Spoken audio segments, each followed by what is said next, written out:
We are your home theater and AV questions answered. This is AVRant. Want your home theater or AV question answered by Tom and Rob? Send it to question@avrant.com. Welcome to another edition of AVRant. I'm Tom Andrew, and I'm here with Rob H. This is AVRant. It's your home theater and AV questions answered. Tom is back for the second week in a row, as promised last week. We made it. It's very good. And okay, so I don't want to start out on a bummer, but if we don't say it now, I won't say it later. So we don't usually comment on like any celebrity deaths and that, but I have to say, it really knocked the wind out of my sails. Grant Imahara passed away. He was from Mythbusters, you know, the robot guy. Oh, right. He passed away. That didn't even make it to my Facebook feed or my Twitter feed. He was only 49, so way too young. And if you happen to be hearing the news from us, it was a sudden, no one saw it come, a brain aneurysm out of nowhere. That took his life, and that one really kind of punched me in the gut, seeing that news very late last night. Apologies, but I mean, someone who definitely... Yeah, I'm going to be 49 this year, right? In a couple of months. Right, yeah. Had an impact on, worked on like Star Wars movies and everything like that, so, you know, it is movie related. And, wasn't expecting that news to be part of things, but... my goodness, condolences to his family and friends, and wow, man, 2020, what a year. Not great. I also have a terrible red connection over here going on, so hopefully it'll be okay. Tom, if you hear anything I'm saying, you can jump back. I don't know why our connection is like this. It should be better. Hopefully it'll stabilize. Yeah.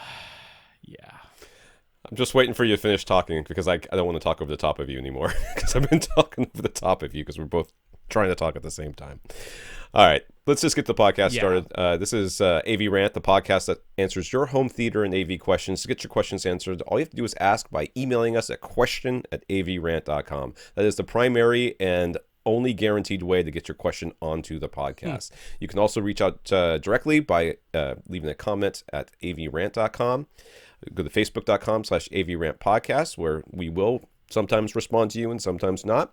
And sometimes those questions will end up on the podcast and sometimes not. We have youtube.com/AVRant, where you can not comment because YouTube, if you've ever been there, it's the worst. But we put our stuff up anyways because we're recording it, so why not? Comments disabled. Yes. That's right.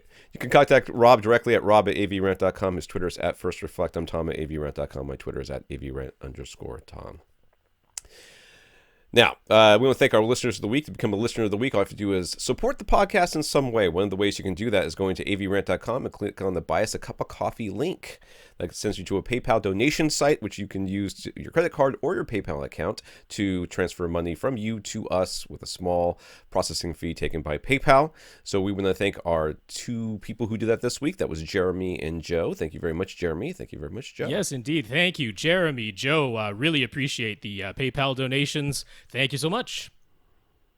We also want to thank our 124 patrons over at patreon.com. Patreon is a service where it's like a continuing subscription, as an ongoing supporter of the podcast. You support your creative people, the people that you want to support through their creative endeavors. We can be one of them at patreon.com/AVRant podcast.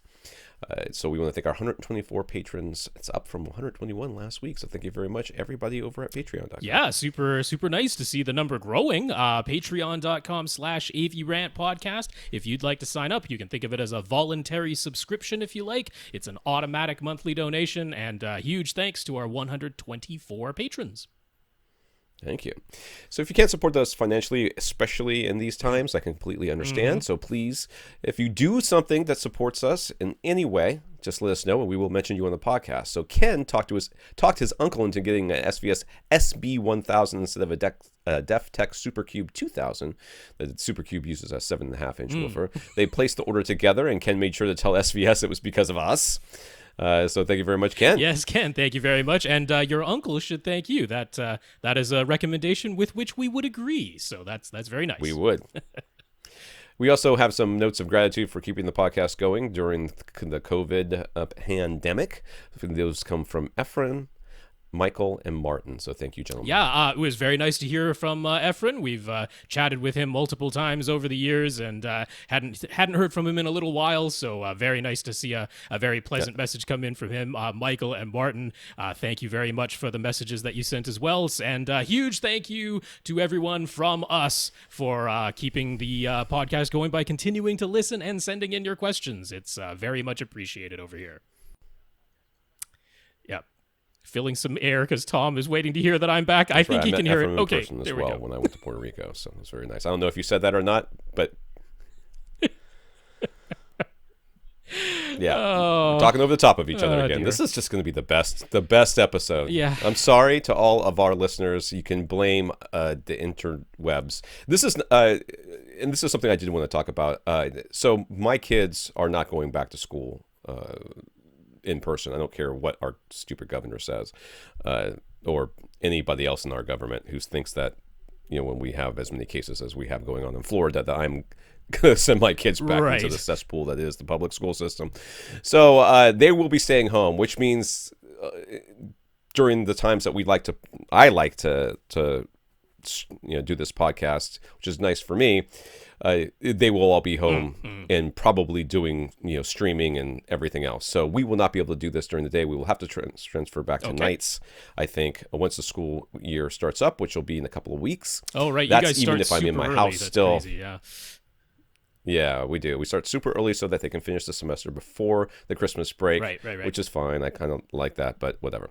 So again, my house is still up in the air. We have a floor plan settled on for the kitchen. We are now getting prices for the cabinetry, and then once that gets ordered and everything's settled, I will know a timeline for when I will have to move out again, which will probably be during the school year. So I just don't know. I don't know.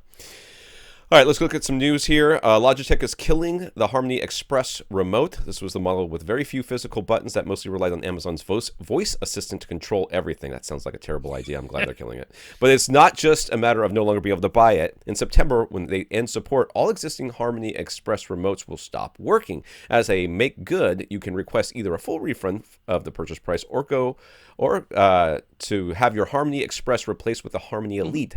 That's kind of a deal since the MSRP of the Express was $250 and the MSRP of the Elite is $350. So buy one, leave it in the box, wait till the date, and then switch it. I mean,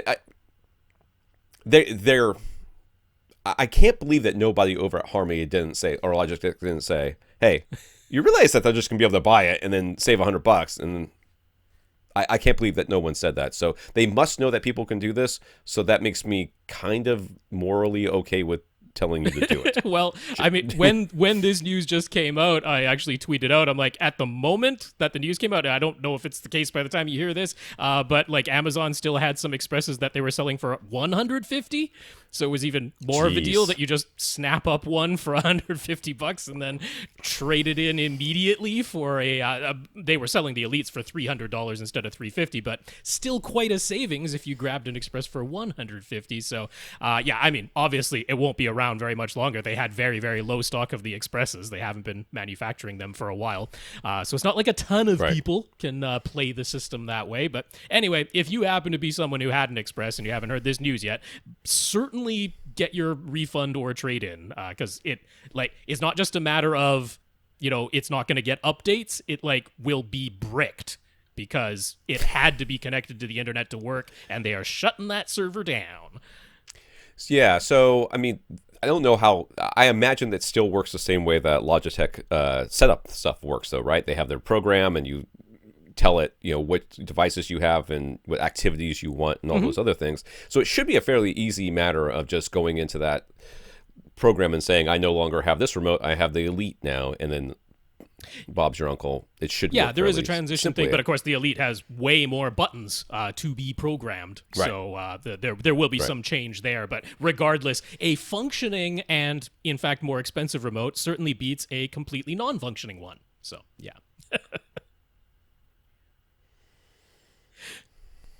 Uh-oh. I wasn't sure if you All were right. talking or not. I think you stopped. I think. God. I think you stopped talking, so I'm going to start talking. Apologies. Here we go. As expected, shortly following Denon's 2020 AV receiver lineup announcement, now Marantz's 2020 receivers have been announced. The AV Rant listener DJ and Karl both wrote in to say they're interested in hearing our take on the Denon versus Marantz, whether it's sort of a /Lincoln or /Lincoln, really? Or Toyota/Lexus, or if there's actually no discernible difference at all. Just like their Denon counterparts, each Marantz model gets a single HDMI 2.1 input that's limited to 40 gigabits per second. They have identical convenience upgrades of 2 memory slots for Odyssey configurations, a dedicated pre-out mode, and Bluetooth in and out. So here we go. Here's some of the new ones. Marantz SR 5015. It's $1,100 versus the Denon 2700H. It's $850. Both top out at that's a big difference in price. Both top out at 7 speakers and have Odyssey Multi QXT. Neither supports IMAX Enhance or Aura 3D. This Marantz claims a tiny bit more power, 100 watts versus 95 watts per channel, and it has a full set of 7.2 pre-outs, which it doesn't have. It doesn't get the new dedicated pre-out mode though, so doesn't sound like you're getting good value for your $250. Yeah, an extra $250 gets you a set of pre-outs. That is the only really discernible difference between the Marantz 5015 and the new Denon X2700H. The Marantz SR 6015, that's $1,600 versus the Denon 3700H. It's $1,200, so it's a $400 difference here. Both get 9 amps built in, but 11 speaker processing with 11.2 pre-outs and Odyssey Multi-EQ XT32, so the upgraded one. Both get IMAX Enhanced, which you don't want to use, but not Aura 3D. Once again, the Marantz claims a tiny bit more power, 110 watts per channel versus 105 watts per channel. One rounded up, one rounded down is what happened there.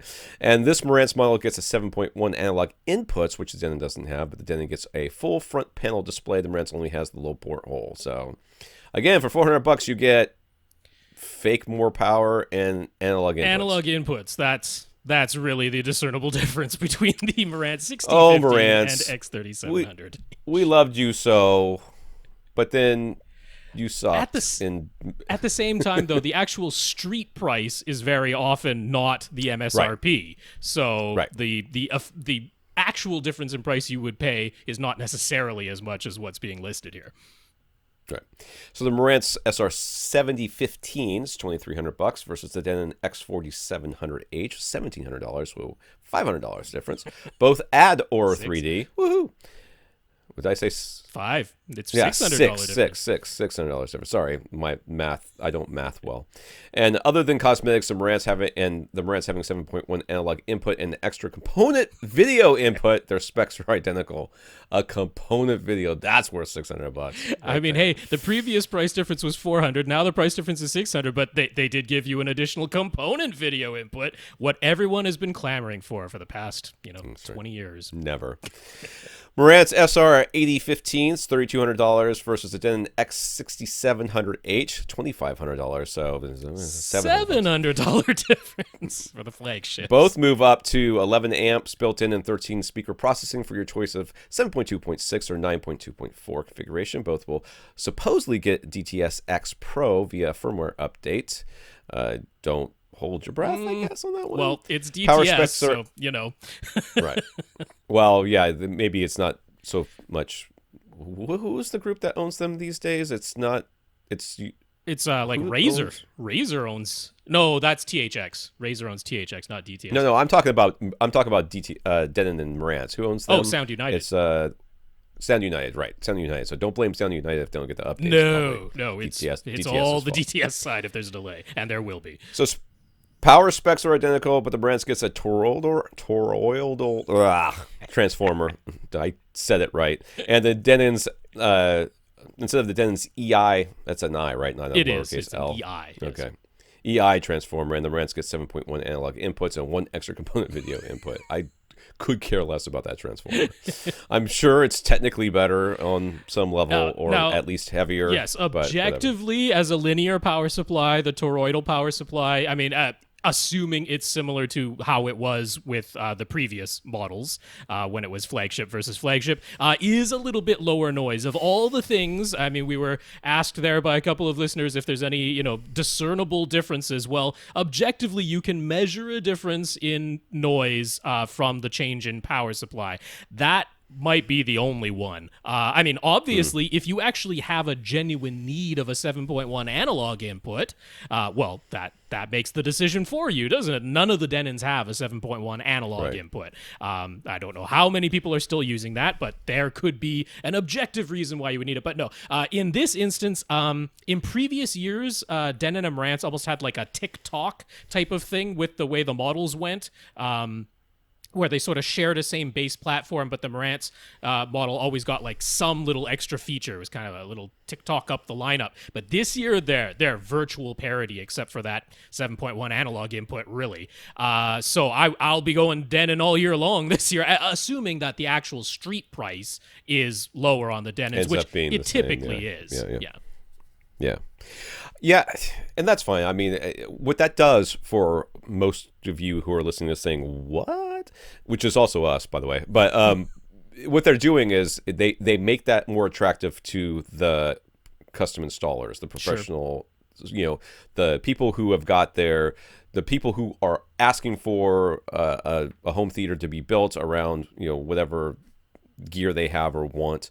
And a lot of times there's going to be vinyl or older stuff. Oh, I still want to be able to play my VHSs, not knowing that the minute they put it on their 150-inch screen, they're going to go, oh, the pixels, so many, so big.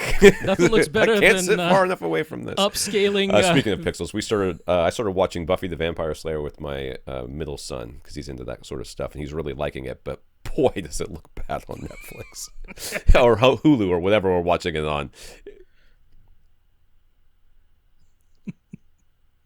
Oh, have you stopped talking? I'm sorry. All right. Well, I'll try and fill in some air. I'm seeing Tom making faces, but yeah, nothing looks better than upscaling 480p to 8K resolution. Oh, man, this connection is still red. I'm hearing Tom. I don't think he's hearing me whatsoever. I heard some syllables. Okay. None of them were a full word, but you said things. I could tell. I could tell. All right, let's just go into the comments here. I'm going to keep talking as if Rob doesn't exist. Gregory, having now heard the advice of two AVRant listeners to just build separated framing instead of messing with sound clips and hat channels, Gregory opted to use offset 2x3s instead of a single 2x6 frame. Since this new wall was going underneath a support beam, it was going to end up 6 inches wide anyway, so he gave up nothing on floor space, but now he has separate studs for the drywall inside of the theater versus outside the theater. Can he claim he has a room within a room? No. You can't. But it's kind of like that. Is this a fisheye lens, or is that wall like super bent? It is a fisheye lens on the second image. Okay. Allow us to see a little bit more width, and yeah, it looks as though there is another party wall that he has constructed. That no, maybe it does. Does it have this construction? The staggered studs on that back wall. It's a little bit tough to tell in this image, but this isn't quite an entire room within a room. An entire room within a room would also include a floating floor and a floating ceiling. So we haven't quite reached that, but no, I like this idea. I am in full agreement with the advice that we have seen from a couple of listeners now, where they're like, yeah, you know what? Even if it costs you, the 2 or 3 inches. Just put up the extra framing. It's so much faster and easier than dealing with all the sound clips and hat channels. So good on you. And in this case, didn't even cost him any extra space. It was going to be 6 inches wide anyway. Right. So, I mean, that's one of the things that we're going through right now is this cost versus performance issue with our kitchen as we're, looking at stuff and, trying to decide. I've never looked at a floor tile in my life. My whole life, I have never shopped for a floor, and now I'm shopping for floors because my wife said if they're going to tear down the ceiling, the cabinets, the countertops, why are we stuck with this floor that we hate? Like, okay. Apparently we've got money. I didn't realize that we did. I don't know how we're going to pay for any of this stuff, but and no one's given us a dollar amount yet. We know how much the insurance company is going to spend on our kitchen. We know that on the cabinetry and the countertops, but we don't know how much anything that we've picked is going to cost. So we're doing the same thing. Like we'll pick something, and we'll talk about something, and the general contractor that came from the insurance company will go, I'm like, okay, that wasn't a good idea. He goes, well, if you get that style of cabinet, then you can double how much all this is going to cost. I'm like, okay, so what kind of cabinets can I afford? Let's just go there. So it's very stressful. I hate it. But anyways. All right, let's get to the questions here. Infinite Gary.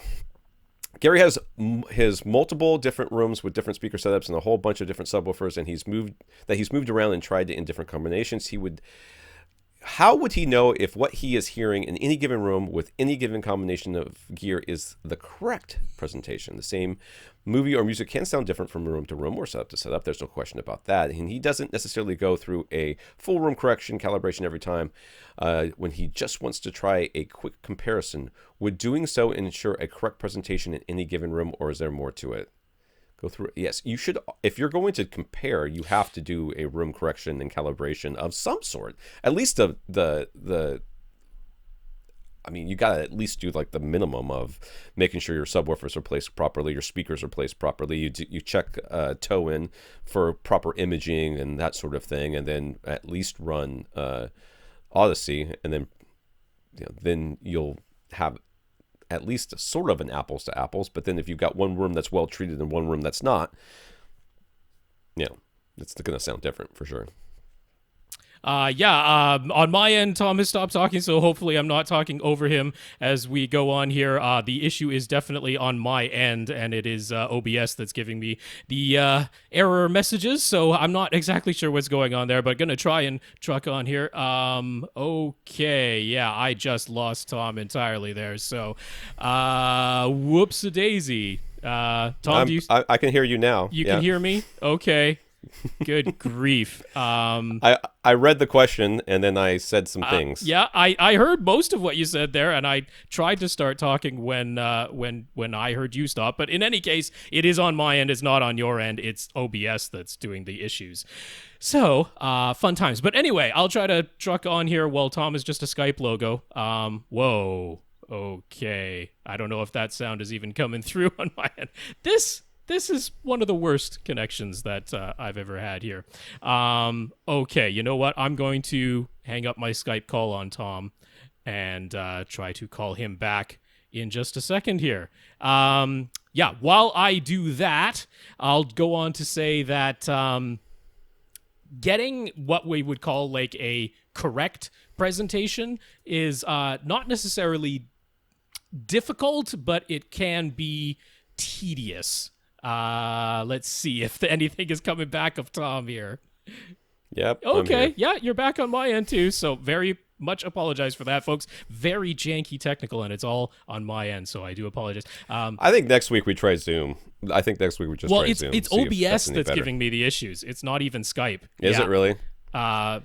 I'll have to see if there's an update or something I can do to that. But anyway, yes, going on with answering Gary's question there. What you're really looking for is, if you want to be assured that you're hearing a quote-unquote correct presentation, then what you need to be able to do is play a sweep through each speaker individually and have that sound linear at least your listening position. I mean, we know that Gary really only cares about one listening spot in his case.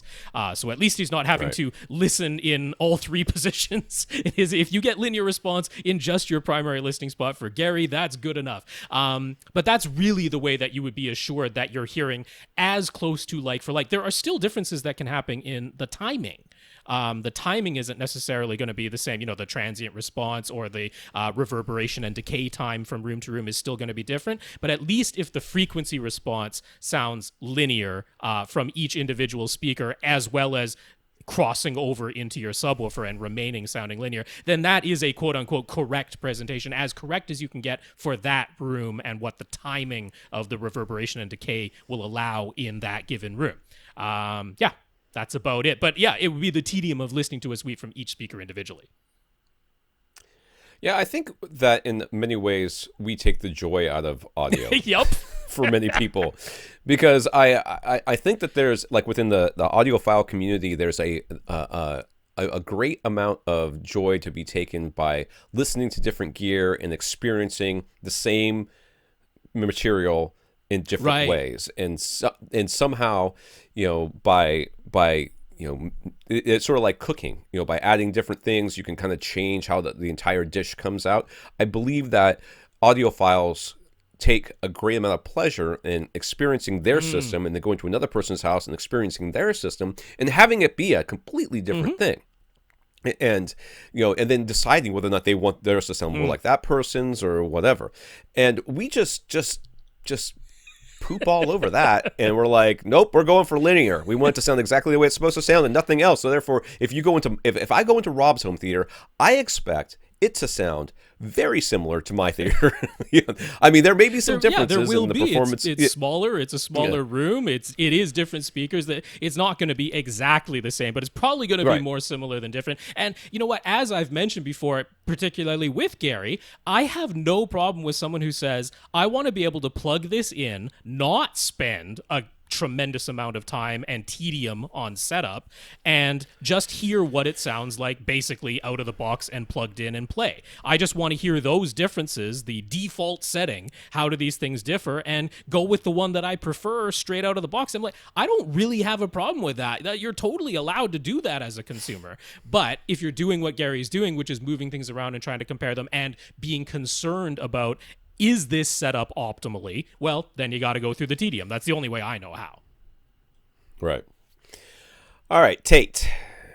Do we have any insight regarding which streaming services do the best job of widely supporting 4K Atmos or at least 5.1 audio? Netflix seems to be pretty reliable on those fronts across almost all devices, and Disney Plus seems pretty reliable too. He's pleasantly surprised to find that that CBS All Access seems to do a pretty good job as well. I wouldn't know. I'm not paying for it.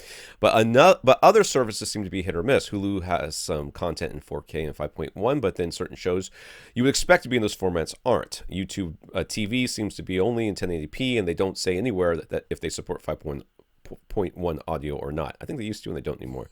HBO Max says it has 4K HDR and Atmos. They are coming, but they don't have it right now. What about NBC's Peacock? Any info there? Basically, why is it so over the place, and how can you find out which streaming services support which formats on which pieces of hardware? And he's really right, Tate, that there is lots of variants even within the platforms. Yes. I was watching I want to say Hulu last night, and it was a documentary about Scientology, which is relevant to me because the mecca of Scientology is downtown Clearwater, where my wife grew up in Clearwater, basically. And we were just driving through there recently, and they have turned it into like the world's most sterile, boring, awful place. Like this really cute little downtown area that used to be, kind of a meeting place. It's now just, it feels like a hive mind of Scientology down there, which if you're a Scientologist would be great, but we're not, so it sucks. So I found it and I started listening to it. I'm like, man, it's like stereo, but with it's almost like they took the 5.1 mix and they just cut out the surrounds and the center channel so that the dialogue is just in the left and right, but they didn't matrix the center channel back out, so you get like really low volume for the dialogue compared to everything else. So I kept turning it up, trying to hear it better, but then the music and the background noises, everything would be way too loud. It was very, very it was not a very good experience. But then again, other Hulu stuff sounds great. So yeah. Yeah, so that wasn't even a change of hardware or a change of streaming service. That's just one particular piece of content within that. So there used to be the Simple Tech guru, Barb Gonzalez, who used to do a wonderful job of tracking this exact sort of thing. But I haven't seen her site or her videos or anything updated since 2018 now. So I don't think she's doing it anymore, which is unfortunate. Over at CNET, David Katzenmeier is doing a very good job of tracking the, what would you call it, cable alternatives, like YouTube TV or like Hulu Plus Live TV, that type of thing. But he's not putting up any sort of comparison of just the regular streaming services, regular Netflix and Disney Plus and that. He's focusing particularly on the television alternative streaming services. So yeah, I don't personally know a really good resource to just point you to for someone who's really doing a excellent job of tracking this. I also wish somebody would. That would be helpful to just have one place to go, but I'm not aware of it. If anyone does know, please let us know. Question@avrant.com. Send it into us and let us know so we can pass it on. I would not be surprised if Netflix had the best support for all of this stuff, simply because they've been around the longest, and I so rarely have issues with Netflix sounding weird. Most of the time it's fine. There's like one or two episodes of one or two shows that I've come across that have been bad. Hulu seems to be doing a much better job, and Disney Plus, I mean, how can they not be doing a good job when they have so little content? I mean, there's just not that much stuff up there. So for them to be doing a poor job of it would be silly. Right. So maybe percentage-wise, Disney Plus is doing the best because of how very shallow their library is. But I would say that if you just look at raw numbers, I would think that Netflix, followed closely by Hulu Plus, or Hulu would be the two that would be doing the best. Right. I mean, we definitely know that like Netflix and Disney Plus's platforms for certain support 4K and HDR and Atmos audio. No question about that. It's not on every piece of content, but as formats go, they for sure support those. And that, I mean, Netflix is on every type of streamer that you can possibly imagine, and Disney Plus is doing a pretty good job of catching up as far as that goes. So those ones are pretty easy to look at. But like, yeah, HBO Max, I mean, at least they have publicly said, yes, they are going to be adding HDR and Atmos to their streaming. They just didn't have it at launch, but they've publicly said it now. NBC's Peacock, which as we're recording this, will be launching tomorrow. So if you're hearing this on the Friday release, it's already come out. But the news has come out that they, at launch, will not have any 4K, will not have any HDR, will not have any Atmos. In fact, they won't even have profiles.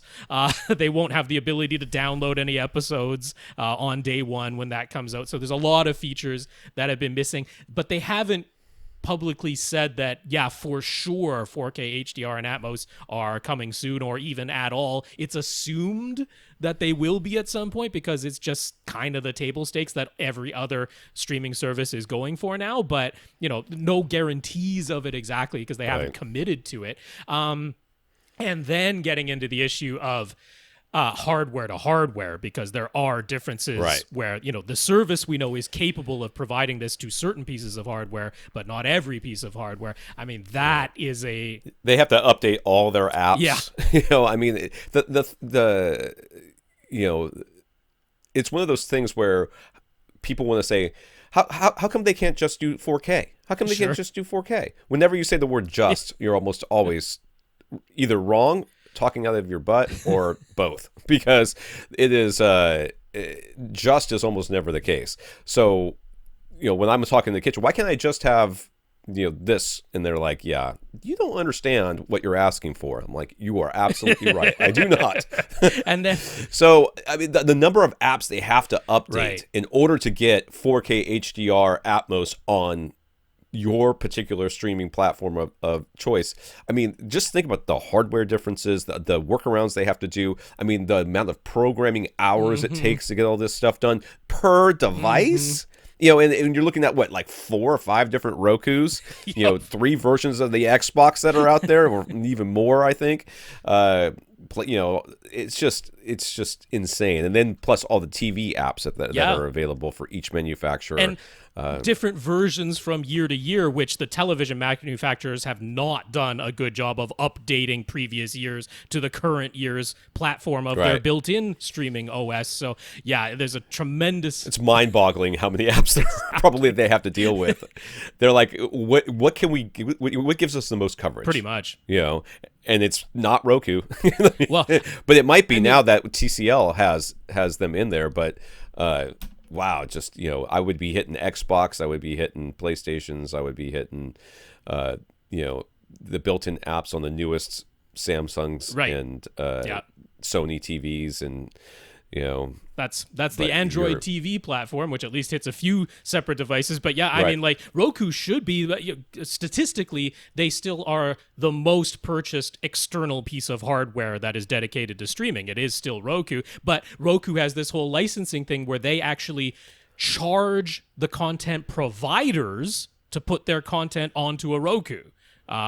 Which is why Peacock and HBO Max are not on Roku devices yet. They haven't finalized that agreement. It's not like they don't want to be, but they haven't finalized the licensing agreement yet. So, I mean, Tate didn't even ask about something like automatic frame rate switching or automatic switching between HDR and SDR, which isn't always even a given on every piece of hardware. So, I mean, that is the reason why, by and large, I have continued to recommend the Apple TV 4K as the most likely hardware candidate to get the highest end features from all the streaming platforms, because so far that has been the case, but it isn't for everything. The big notable exceptions are there's no official Kodi app on the Apple TV 4K. So if you're huge into Kodi, it's not officially there. There are ways of side loading it, but it's harder on an Apple device.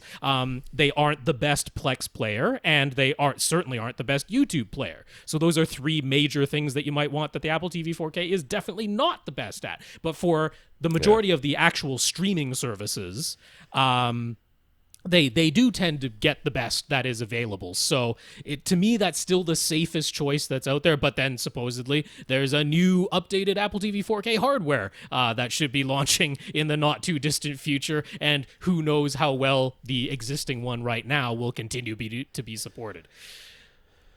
I know that's not what you wanted to hear, Tate, but it is unfortunately the reality. Yeah. Yeah, it's so complex, and they need to simplify it. I just can't for the life of me figure out how they could. Unless there's some consolidation or trimming of the number of hardware platforms that are out there. I mean, maybe if a codec thing, because they have to have things in multiple different codecs still to support multiple different hardware. So maybe if like everybody gets on board with AV1, that'll actually help in a way, because at least they won't have to have all these different codec versions. But then if they're still supporting legacy devices for any amount of time, they will still have to have other codecs. So there's that to consider too. We mentioned last week that we were going to briefly touch upon Hamilton coming out on Disney Plus. We never got to it because we were saving it for this question, which we're getting to this week. But I just wanted to mention how, like, when Disney Plus first launched, the only piece of hardware on day one that supported Atmos was the Apple TV 4K. But I was noticing that I was watching things on Disney Plus on my Apple TV 4K in Canada, and I wasn't getting Atmos from anything. It was sending out, Dolby Digital Plus, which was being decoded by the Apple TV 4K. That's how it handles it. And yet when Hamilton came out, it was in Atmos from Disney Plus through my Apple TV 4K. So clearly it was on the transmission side. And there were actually some articles about how they are still reducing the amount of bandwidth they're sending because of everybody being stuck at home and using their internet services a lot more. So that is still ongoing, at least in Canada, where I am in BC. So yeah, I forget what it was you wanted to mention about Hamilton. You said something last week. I did the same thing. I like, as the show was going on, I had to stand up on the couch so I could put my ear close to the Atmos speaker, overhead to see if it was playing for sure.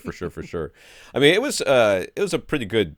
I mean, one of the things when you're in a theater, and for those who've never been to musical theater or in theater before, the seats are all stadium seating, right? So they go up as they go back. So when you hear the audience clapping, it's coming from behind you and above you. Yeah. That's the case. And so when the clapping started at the very beginning, I'm like, oh, this is definitely Atmos. It's like the first time I like sat down and went, yep, Atmos is happening, and I'm experiencing it, and this is definitely happening right now. Tom. So surround backs made all the difference.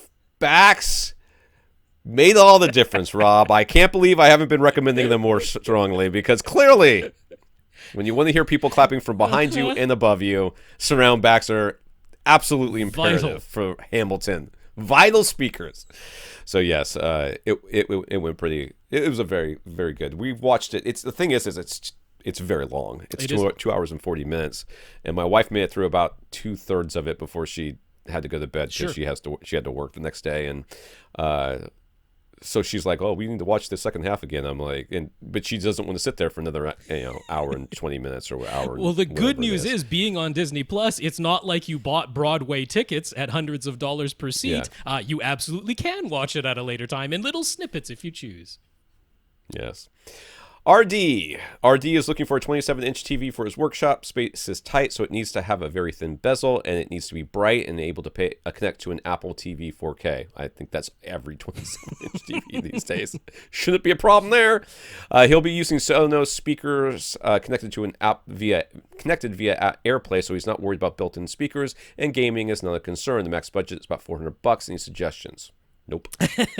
So, I mean, 27-inch televisions these days are actually kind of a rarity. I did end up going over to a computer monitor for this. Now, one thing is, so, I mean, obviously at this price point, at this size, actual 4K pixels is really not much of a concern. You don't actually need 8 million pixels on a 27-inch diagonal display. And you can wear them like glasses.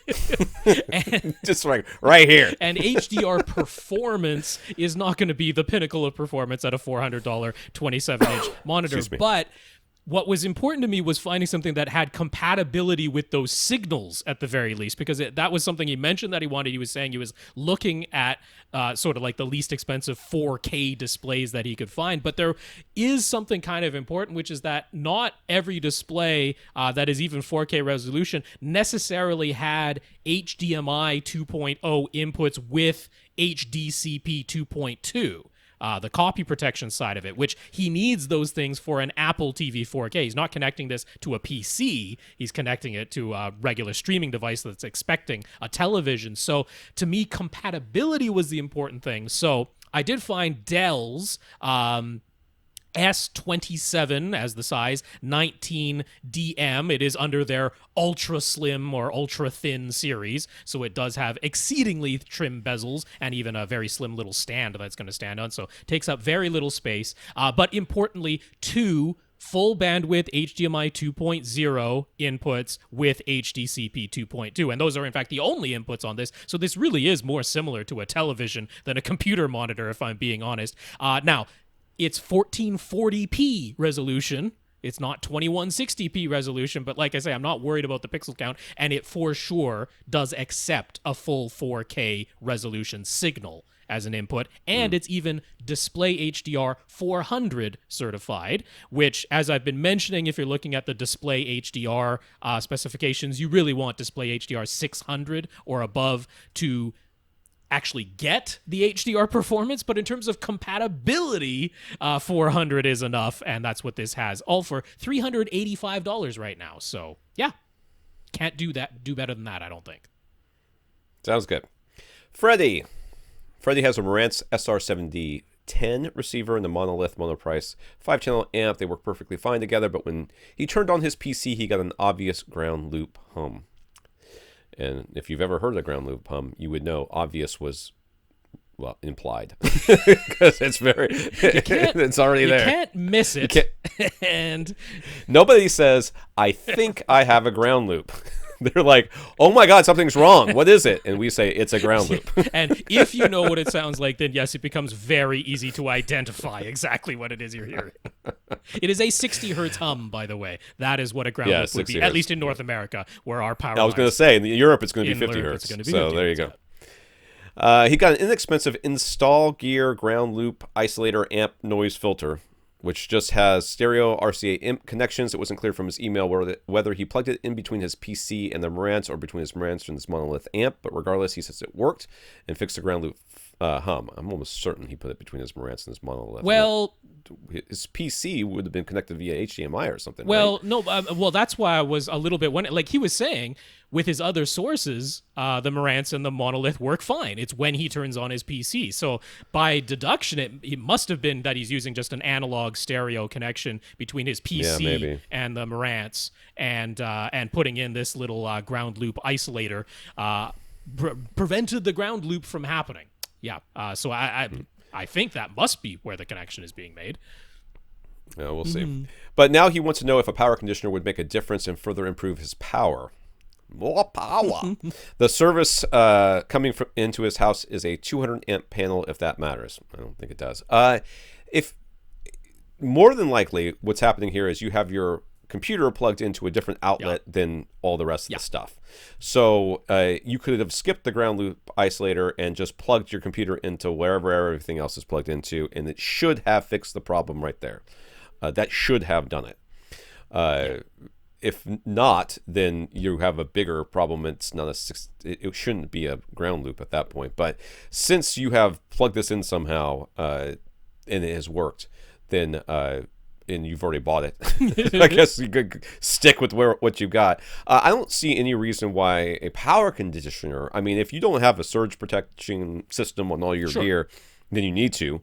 But I don't think it would improve or make a further difference. No, I mean, if the ground loop is gone, then it's gone. It can't be more gone. Yeah, I mean, filtering radio frequency interference, filtering electromagnetic interference, stabilizing voltage, none of those things are going to make any difference if the problem was a ground loop, because a ground loop is none of those things. It is its own specific problem, and you've already solved your particular one. The reason I kept the mention of the 200 amp panel in there is because I suspect at some point his house was renovated or added onto, because normally it's a 100 amp panel. That's what most regular residential houses have. If you have a 200 amp panel, you probably had that panel upgraded at some point, or the previous owners did. And I'm suspecting that if there was an addition made and the panel was upgraded when that add-on was done to your house, that it's an indication that maybe the new wiring was not grounded to the same point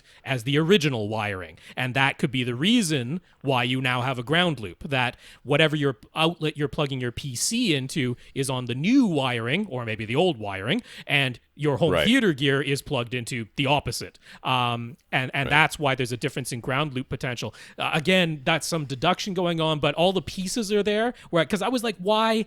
You shouldn't get ground loops in modern construction, but we don't know how old his house is. And if there was an add-on done, it could certainly be the case that the addition was grounded separately from the original wiring of your house, and that's how this ended up happening. So, the simplest solution is if there is a way to plug everything, including your PC, into the same, you could even do the very same outlet if you do get a big enough surge strip, but at least within the same panel where everything was grounded to the same spot, then that should get rid of the ground loop. But that can be the explanation and what can be done about it. And a power conditioner isn't going to do anything extra. No, it's not. It does add. You could add battery. You could add battery backup, sure.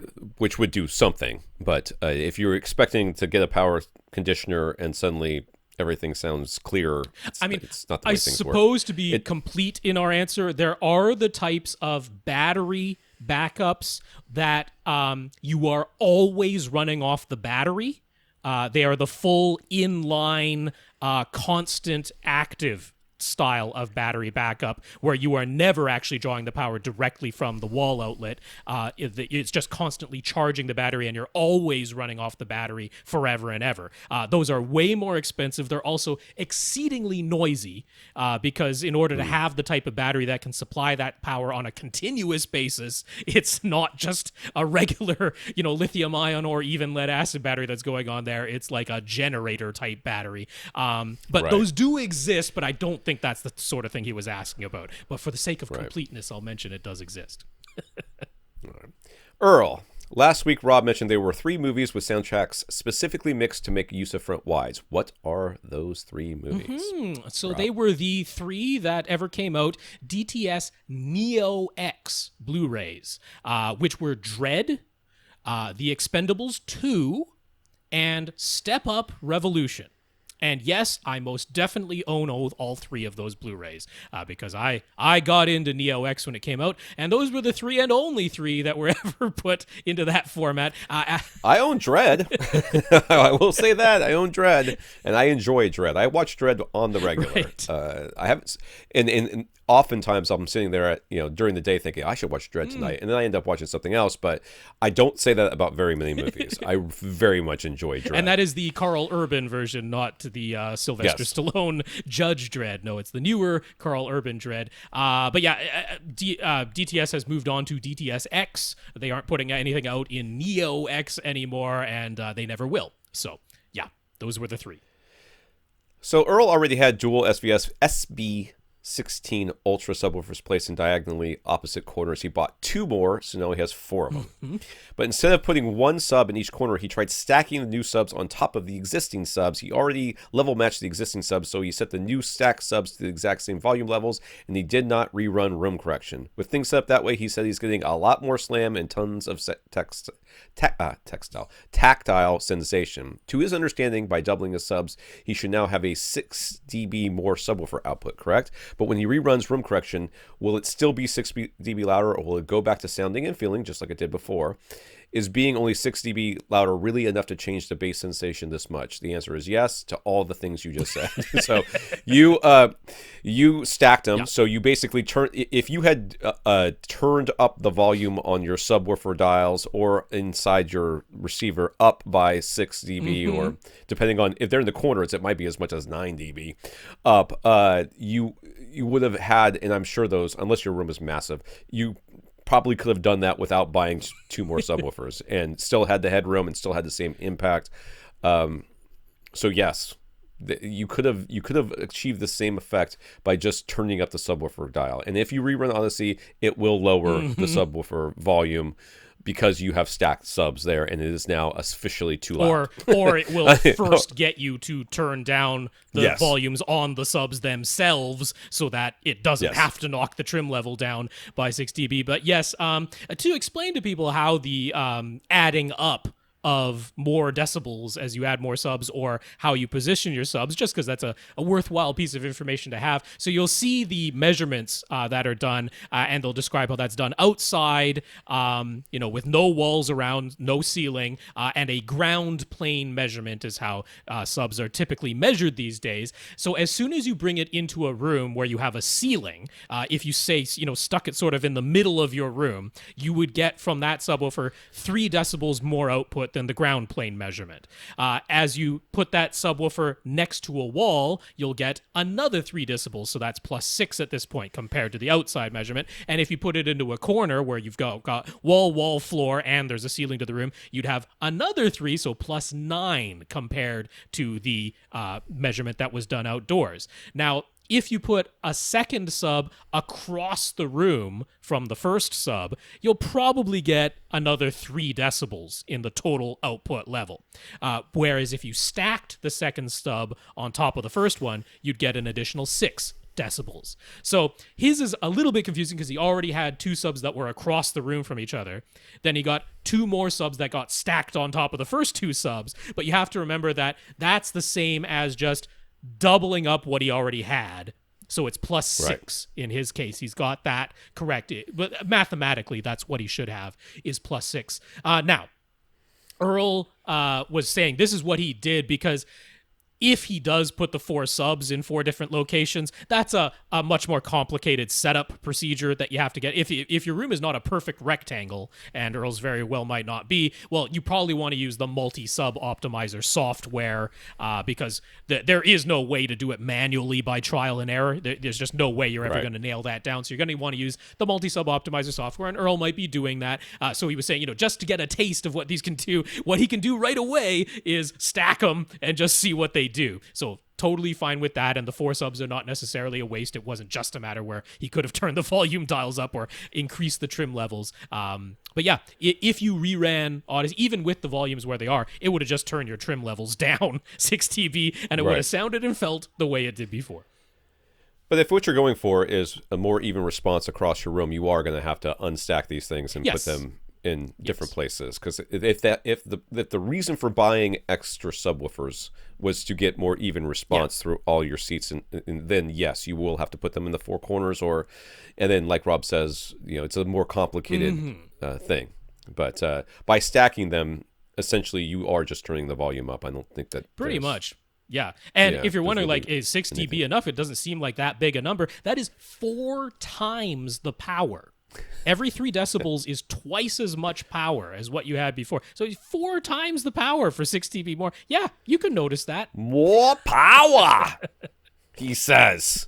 I'm going to get 2 more and stack those 2. 8 times the power.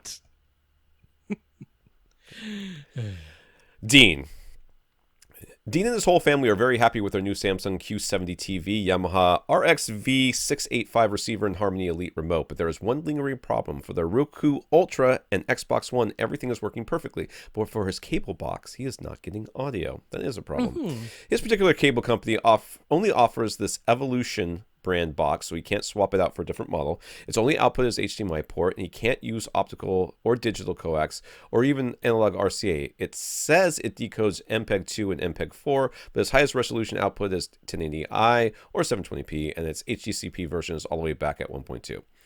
If he plugs the cable box directly into his TV, audio does come out of the TV's built-in speakers. But he was hoping to keep all of his sources in one location, all plugged into the Yamaha. He tried different HDMI cables and swapping for his other identical cable box from a different room, but the same results. Pictures make it through the Yamaha just fine, but no audio. He tried every setting he could think of that made sense, but nothing fixed this issue. Can we help? And I made sure to put in quotes that made sense, because I obviously can't blame anyone for trying different audio settings, but when it comes to HDMI, there very well could be settings that make no logical sense that could end up having an impact. Yeah, so without me looking at the menu, which is what Rob clearly has done based on the notes he's got here, I would have no idea. But I will tell you, I would like to compliment all the cable box manufacturers out there for continuing the legacy tradition of Denon and all the other receiver manufacturers of having completely incomprehensible menus. And putting things in the same order that you would get them in if you took them, put them on Scrabble tiles, threw them up in the air, and let them land on the ground, and just kind of said, okay, that's the order we're going in.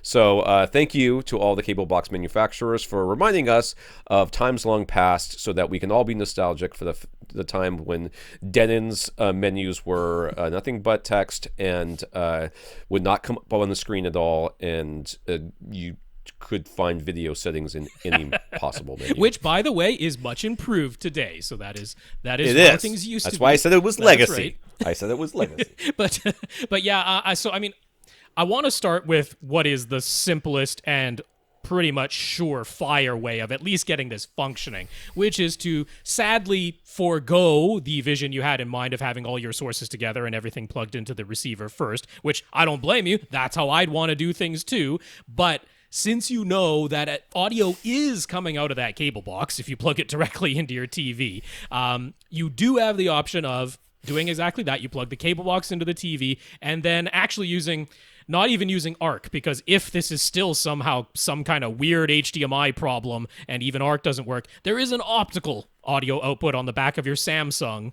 and there is definitely a way to have the cable box plugged into the Samsung TV and then use the Samsung's optical audio connection to feed that audio back to your AV receiver.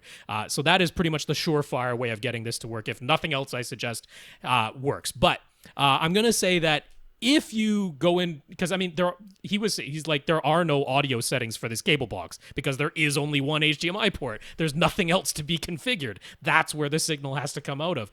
So the Yamaha is the new thing here. And there are some things that might be worth trying. So you would go into the setup menu of the Yamaha. You would actually go to the video/HDMI section, so nothing to do with audio, explicitly, but that's where you would go. And just to test if this actually is an HDCP problem, because the Yamaha is set up to detect the HDCP version automatically, but just in case, if you go into the video/HDMI settings, you can manually change the HDCP version. There are only two choices, auto or 1.4. So try setting it to 1.4. The trick there being, if you already did that, you do have to cycle the power on the Yamaha for that change to take place. Kind of like making a settings change in a PC. Sometimes requires a reboot. So if you were just toggling it and not hearing a difference, that could be the reason, is that you need to do the power cycle. So worth a shot. The other one is sometimes the video processing has an influence on this. Again, you wouldn't logically think it would, but it sometimes can. This is again going to be in the video/HDMI settings, in the video mode, where you would think that setting it to direct, where the Yamaha does no video processing, would be the surefire way to make this work. But occasionally, having the receiver do the processing so that the cable box is essentially not having to deal with the television on the other end, detecting the television on the other end. It's just detecting the Yamaha as the video device instead. That can sometimes work in situations like this. So try changing the processing to on and setting the resolution to 4K so that the Yamaha is upscaling everything. Now, if none of that does anything, the Yamaha has a weird advanced setup menu where you can only access it by physically holding down on the receiver itself, not the remote buttons, the front panel. You hold with the Yamaha in standby, you hold the straight button, the button labeled straight on the front panel, and then power it on, and that will give you access to the advanced setup menu. Now, there's a thing the Yamaha does called monitor check, which is checking the EDID information from your Samsung to see what resolutions it accepts. You could try setting that to skip instead of yes, to see if that will prevent your cable box from detecting things downstream. And finally, you can change the 4K mode to mode 2, which limits things to 10.2 gigabits per second. If none of those make a difference, then just plug your cable box into the Samsung and use an optical connection. I zoned out there. Of course you did. That was ridiculous. But yeah, he said he tried all the settings that made sense. I'm like, yeah, it's HDMI. Settings that don't make any sense could still be a problem. Right. All right, Jeremy. He's in France, and he's a member of the 2 Hour Plus Club. What is that? Did I make that up? No, Lee and I joked about that. We were like, is anybody listening to this last question? It's beyond the 2 hour mark. So Jeremy's like, yeah, I'm here. I listen to whatever is there. So as a reminder, Jeremy has been fine-tuning his open living room home theater plans ever since his starting point, which was a proposal put together by the Klipsch Design Service in France. I do remember this. It is, yes, I do remember this. Tom warned him many times that he should audition the speakers in person to make sure they are to his liking. With everything that's been going on in the world, that took a while to accomplish, but Jeremy has done so now, and he confirmed that he likes the way the Klipsch reference Premiere Pro in-wall speakers sound, at least in the showroom, and he has found a young contractor whom he likes, so he's hoping to finalize some more decisions. One thing that has already changed is that some of the framing is being altered to allow for sufficient depth for the in-wall speakers in load-bearing and exterior walls. That's good. That's good. That is a very good thing. Not something you're going to find out later. That's for sure. So now that he's been to a showroom and had a taste of the experience at a similar seating distance to what he'll have in his home, he's strongly considering the addition of a motorized screen that can come down in front of his flat panel for movies at night. His contractor suggested a Luminance, Lumine. I mean, it's in France, so I've probably Lumen, but Lumen, probably. I say it like that. Lumen. Show place 120-inch screen for €1,700. How much are euros to dollars? They're not 1-to-1, right? Isn't Euro should be worth more than American dollars, but sometimes when it comes to electronics, they're basically 1-to-1. Okay, but €1,700 is a lot. It won't be less than $1,700. It would either be $1,700 or more converted to US dollars. So this is a recessed in-ceiling housing, so the screen is as close to invisible as possible when it is rolled up, but it's a basic white, non-acoustically transparent, non-tensioned screen.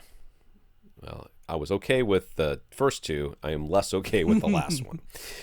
The idea seemed to be to mount it high enough that it wouldn't block the in-wall center speaker, which will go below the flat panel, but Jeremy isn't sure if it will be comfortable with the screen that high. Whatever, does have an acoustically transparent and tensions in-ceiling model, but it will cost €4,000. What do we think are their other options? well, I think it's got to be cheaper to like import one from the United States, to be honest with you. You don't even have to do that. I looked it up, and Elite Screens has like an outlet in France. It's not even that you'd have to import it from another part of Europe. Elite Screens is in France directly. So yeah, I would definitely consider Elite Screens here. They do have a very similar, if that's the type of casing you want, where you don't want to see the casing of the screen at all.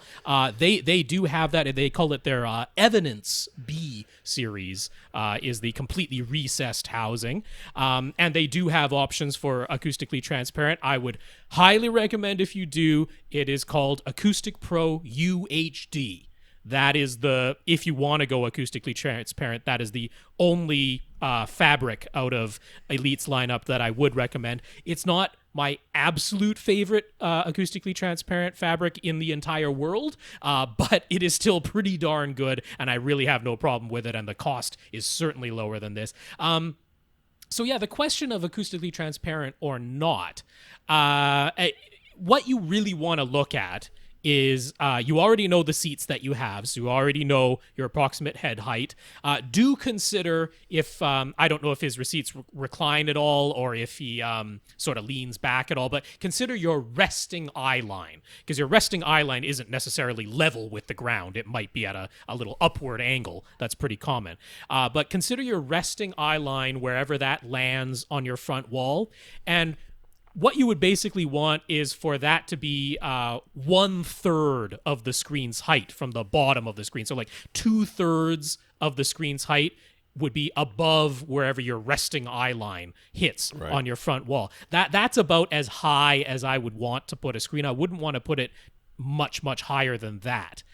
So that can kind of tell you whether that would give you enough space to have the center speaker physically below it, or if the center speaker is going to end up behind the screen when it's rolled down that far. So, I mean, what he's saying then is that his TV will be wall mounted, and the center speaker will be in the wall below the TV. Yeah. I mean, I would absolutely place that speaker so that I could not have to buy an acoustically transparent screen, because I don't think that. I mean, remember M&K, one of the premier, at the very beginning of home theater speaker manufacturers. I mean, they aren't anymore, but they're all their speakers were meant to go on the ground and angled up, and angled up a little bit. Sure. So your mind will naturally put the sounds where they need to go, no matter how high or low they are in comparison to the screen. I mean, it's amazing how your brain can do that, because your eyes just tell you where things are supposed to be coming from, so your brain makes it happen. And on top of that, his room is not completely light controlled. He actually has large windows that'll be directly opposite the screen. So even if you have curtains or shades that go over those windows, this is probably not going to be a great setup to use in the daytime. He's like, no, this is for movies at night, and that's fine. It'll probably work quite well in that scenario. But it's a reason why an acoustically transparent screen is always going to have lower gain than just a regular solid screen, and you don't have 100% light control no matter what, even at night. So yeah, I agree with Tom fully. If you can plan it out so that, the bottom edge of your motorized screen is going to come down to where it comes, and then the in-wall center speaker is just below that, that would be the better way to do this. Yeah, 100%. His contractor proposed the Optima UHD 65 for the choice of projector. He hasn't heard us mention that model. What are our thoughts? Our thoughts are usually JVC or Epson, I think. Sure. Yeah. Usually. Yeah. Right. So and one of those. So I mean, first of all, the UHD 65 from Optima is a nice projector. If somebody already owns that one, I'm not like, ooh, you made a bad choice. No, it's a nice projector. It is the larger DLP panel that is half 4K resolution, and then they wobble it twice per frame so that you get full 4K resolution. So it's not the 1080p chip that they wobble 4 times per frame. It's the larger one that they wobble twice per frame and gives you full 4K resolution. But its price point is basically identical to Epson's 5050 UB. And that's the one we usually recommend. That's the one. The 5050. Yeah, that's the one we typically recommend. Now, the 5050 UB has several advantages. It's brighter. It's got better black levels. It's got higher contrast. It has fully motorized lens controls. It has both vertical and horizontal lens shift. The Optima only has vertical, and it's a pretty small amount. And I think key, maybe beyond all of those things, is the Epson has a better lens. It is a full glass lens. So even though the Epson is a 1080p panel that is wobbled twice per frame, so it's not even true full 4K resolution, every comparison review between the Epson 5050 UB and the Optima UHD 65 says the Epson actually looks sharper to your eye, mainly because the lens is better. So I'm still going to say go for a 50-50 from Epson. It is definitely available in France and at basically the same price. If you got the Optima, it's not like you got a terrible projector. Please don't think that. We're talking about degrees here, but I would still go for the Epson. For an Ultra HD Blu-ray player, the Sony X1100 ES was suggested. Jeremy's own brother keeps telling him to get a Panasonic. What would we recommend?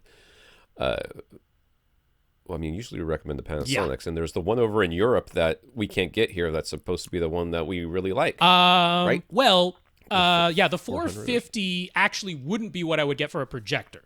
The 450 would be great for an OLED because of the Dolby Vision and HDR10 plus. But the 450 doesn't have the HDR optimizer, and for a projector, I want Panasonic's HDR optimizer. I would tell you to get a UB420. Which you can still get over there because the 420 does not have Dolby Vision, but for a projector, we're not worried about that. We want the HDR optimizer, and the 420 has that. The Sony X1100 ES is a pretty expensive player. I can see why an installer would want to recommend it to you. They're making a lot more profit on it, but it's by no means necessary. If you wanted to spend the same amount of money and actually get a potentially genuinely useful feature, I'd flop over to Panasonic's UB-9000, their flagship Ultra HD Blu-ray player that costs about the same as the Sony X1100 ES, but gives you the most HDR optimizer settings, including the lowest nit level, which could be beneficial for a projector. The UB820 and 420, the lowest they go down to is 500 nits. They tone map everything down to 500 nits. The UB9000 actually gives you two options below that. You can get all the way down to, I think 300 nits is the lowest that it goes. So if you want to spend that much money, I'd go Panasonic UB9000, but my honest recommendation is the 420. Save a pile of money.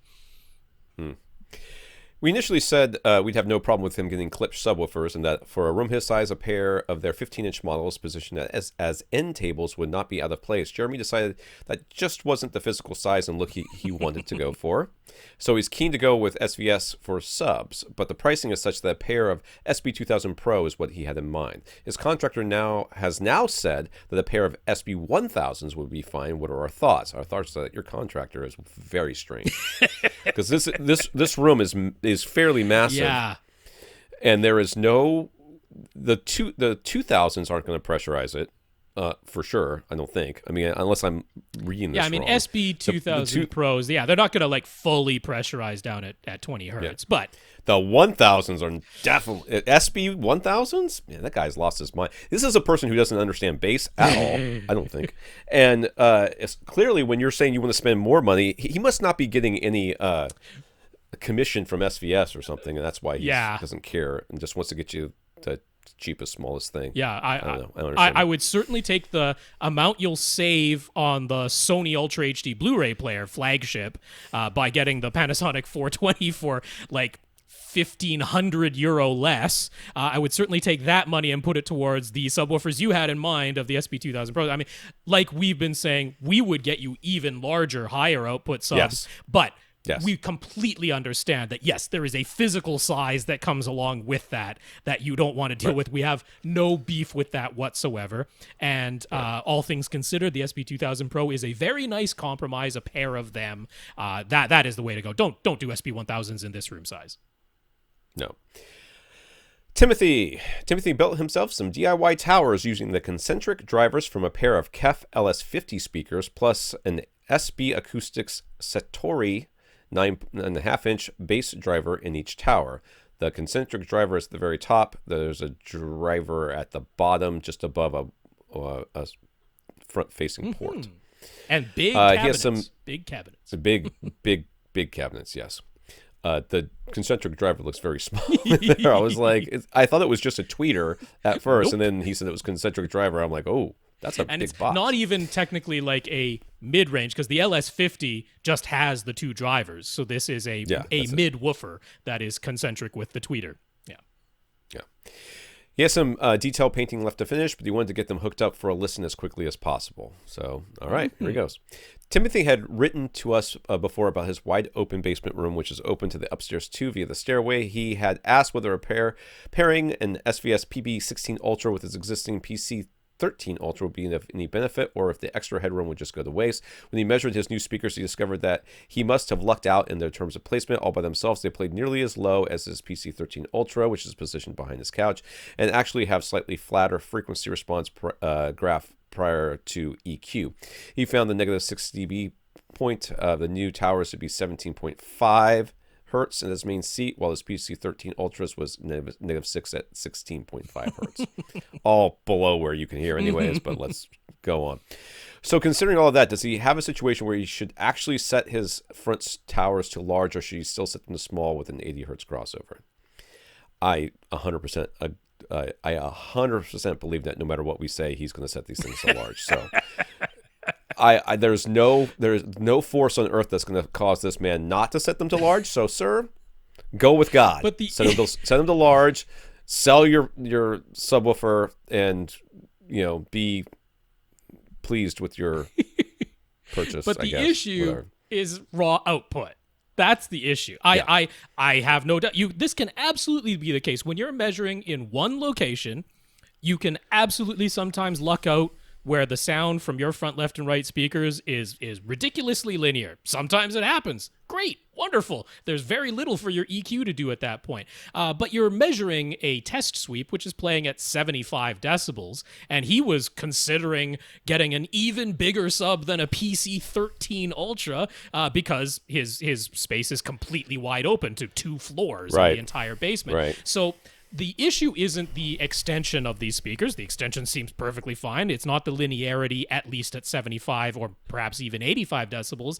But once you start trying to get to full reference volume, which sounds like something he's interested in since he was asking about a PB-16 Ultra, these speakers very likely aren't going to be able to give you the raw output that you seem to be looking for. Now, so I would tell you to still set them to small, to still offload the bass response to a pair of subwoofers, ideally. The crossover point doesn't necessarily have to be 80 hertz. You can do some trial and error experimentation with some bass sweeps because you might find that the best blend you get happens at 60 hertz or 70 hertz, or maybe it's actually going to be higher than 80 hertz. Sometimes even with very capable speakers, the best blend happens at 90 hertz or 100 hertz. So it's some trial and error to do that. But yeah, my concern here isn't the linearity extension. That's great. Wonderful. You lucked out. Fantastic. It gives you more options to play with, really, is what it does. Right. But I'm worried about the output. Yeah. Right. Yeah. I just don't see you getting to 120 dB with these things. Yeah. Which is, if you're going for full reference volume in the bass, is where you're going to need to be, and that's just not going to happen here. Especially with DIY speakers, and I'm saying this from a place of love. I mean, you just don't have the type of protections on these things that, and I don't know that many towers do. Would be okay with playing 120 dB, depending on how close you are. But even then, in the bass, you're trying to pressurize the entire space, and that's not going to happen. It's the amplification side of it, too. I mean, it might be that your speakers actually don't tap out, but your amplifier ends up clipping, and that can be a whole huge problem, whereas the subs have their gigantic, dedicated, DSP-protected amplifiers built into them. So, yeah, that's the reason. All right, Don. Don says, thanks for discussing his RV system upgrade last week. We mentioned several times how we couldn't figure out where his speakers were hidden. So he has provided an updated image. So there's a speaker underneath his TV, which we did see. There's a speaker in a cabinet that's above, that's like near the ceiling on the right, and a speaker below the dishwasher, I think, on the I think left. it might actually be the electric range over there from the dials. Oh, that could be it too. Yeah. Yes, that could be it too. Okay, electric range. Below the electric range, on near the floor. Very so near I guess the floor. That's his front. So his front left speaker is on the floor. His front right speaker is on the ceiling, and his center channel is underneath his TV. Yeah. How could we have missed it? Wasn't where my eyes were first going. Yes. Yeah. Okay, so yes, his front left speaker is nearly on the floor below his kitchen counter, and his front right speaker is close to the ceiling in the upper cabinet, and they're almost facing each other instead of being aimed at the seats. Horrible locations, in his own words. Yeah, that's the way I would describe them too.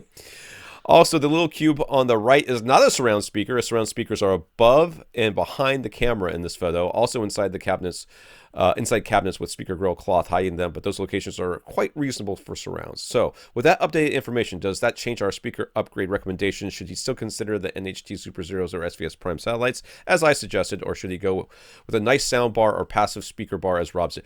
Go with Rob's suggestion. Oh my God. Go with Rob's suggestion like right now. Never listen to me again. Just ignore the sound of my voice from before this time. Please go with Rob's suggestion. Oh my Lord. I am definitely looking at this and going, yeah, if you get, like I suggested, Kef's passive speaker bar, which physically will fit below his current television placement and give you 3 individual passive channels. Now, wiring so that your front, left, and right speaker wires end up where your current center speaker wire is. I'm not sure how difficult that is in your RV, but I would certainly go for that if you're going to go passive. Otherwise, yeah, a sound bar. I mean, I honestly kind of think a sound bar upgrade in here makes the most sense, because then you have the wireless subwoofer. You don't have to deal with the passive sub anymore. You got wireless surround speakers, so you're not worried about the wire connection to those either. I'm like, you can get a nice 5.1 with wireless surrounds and wireless sub. That's I'm pretty strongly leaning towards that. Now you'll get better left-right imaging than what you have now. Well, right now he's got to cock his head to the down to the left at about a 45-degree angle, so that the speakers are, our speakers are going between his ears. If not, then one's too high, one's too low. So if he just looks at everything to the left. That dude, I mean, I clearly I am poking fun at the speaker locations, but believe me, I'm not poking fun at you. God, this is the way that these things are set up sometimes, and they clearly, like, where can we put stuff, and that's what they did. Yeah, this is an RV. This isn't a room being built from the ground up. So you got split space you have, but I speaker bar. I would 100% agree with Rob. I would go with the speaker bar. Yes. Nick, for his family room setup, Nick was using an old rear projection TV and a surround sound system driven by an Onkyo TXSR805 receiver. It's a 5.1 configuration. It's going to stay that way. The old TV finally died. Thank God. Rear projection was like, I so wanted to like them, and I so just didn't. It's summer, and I had a hairdryer blowing on its bulb, and somehow it died. Weird. I had it doing full white screens for 17,000 hours. And it died. Who would have known?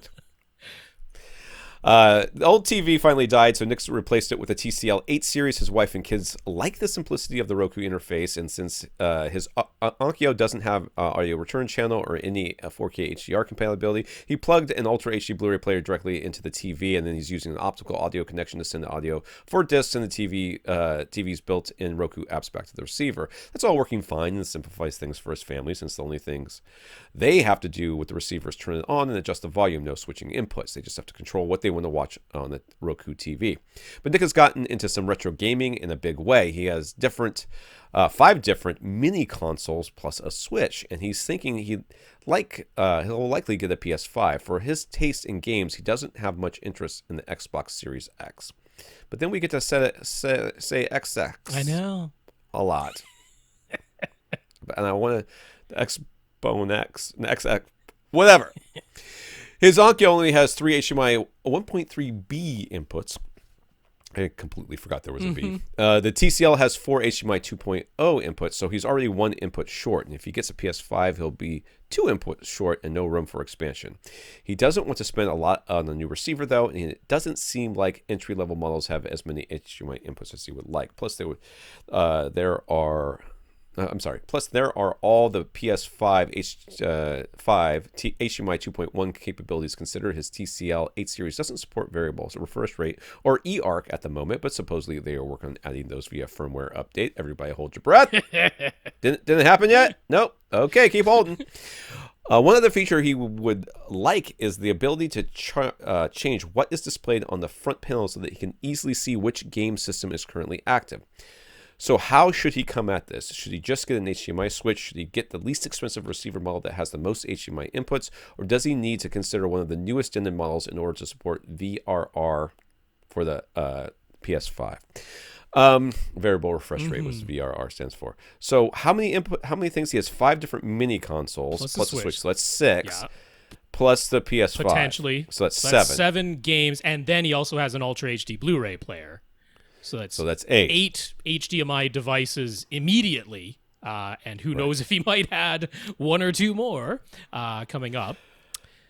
So I'm going to make a sort of probably you don't want to hear it suggestion, and that is the 5 different mini gaming consoles or retro gaming consoles you have.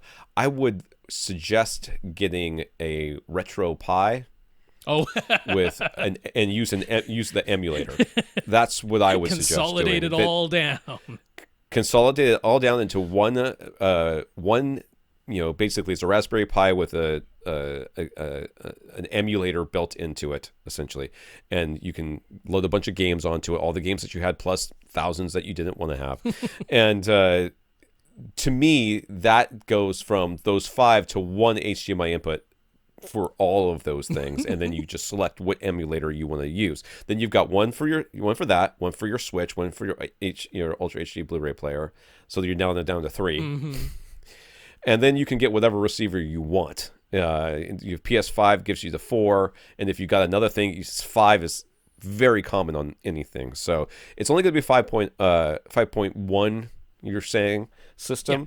So at that point you're limited only by what other features you want, and that is if you want better Odyssey, if you want specific pass-through features or something like some of the new Denons have, or turning off everything. If you really wanted that, you could do it that way. But any receiver these days will pass through the 4K and everything else, and then Bob's your uncle. That's my suggestion. Okay. Yeah, I'm gonna take the question as wrote, but also assume that maybe the thing he really, really wants most is the official controller pads, because with a Retro Pi, you wouldn't have the official controller pads. That's true. For each of the retro systems. So there could be the justification there, although I by no means disagree with what Tom suggested there. If what you really like most is the retro games, then yeah, there's certainly that way of consolidating it all down to one little Retro Pi console. But let's put that aside. I'm going to work a bit backwards because let's say he was thinking, do I need one of like the newest Denon or Marantz models that has the one HDMI 2.1 input that the PlayStation 5 could plug into? And I'm going to say you don't need that because let's say you are waiting on that TCL 8 series update for a while yet, right? Right now, it doesn't have variable refresh rate. It doesn't have eARC. So if it doesn't have variable refresh rate, then it doesn't matter if you plug the PlayStation 5 into a last year, a 2019 AV receiver, and send through 4K at 60 hertz with HDR. That's totally fine, because at the moment, your TV doesn't have VRR anyway. If the update does come, and the TV does get VRR and eARC, well, then you can plug the PlayStation 5 directly into the television. That'll give you your VRR that way, and you could use eARC to send full lossless 5.1 audio back to your AV receiver. So again, a 2019 AV receiver that has eARC will support that. So either scenario, you don't need the receiver to pass through the VRR signal. So you don't Right. In that sense, you don't need a 2020 Denon. I'm still unconvinced that VRR is really necessary. Yeah, anyways. and at most, your TCL is going to go up to 60 hertz because there are ways to have variable refresh rate and eARC on 18 gigabit per second HDMI inputs, and that is what your TCL has. What you can't do is magically turn your 18 gigabit per second HDMI inputs into 40 or 48 gigabit per second inputs. That would be a full hardware board upgrade. That isn't happening. So you're not going to go up to 4K 120 with your TCL 8 series. The max you could go up to is 60. But if you do want the variable refresh rate, which will vary between 48 and 60 frames per second, which isn't a huge range, but it'll match what the console is doing, then those are the two scenarios. So either way, you don't need a 2020 Denon. Now, you can make an argument for getting a 2019 Denon because what you don't have right now is lossless audio. Right now, you're limited if you're doing 5.1 to vanilla Dolby Digital. That's what the TCL can send out of its optical connection. That's what you have to use right now because your current receiver doesn't even have the regular version of ARC, let alone eARC.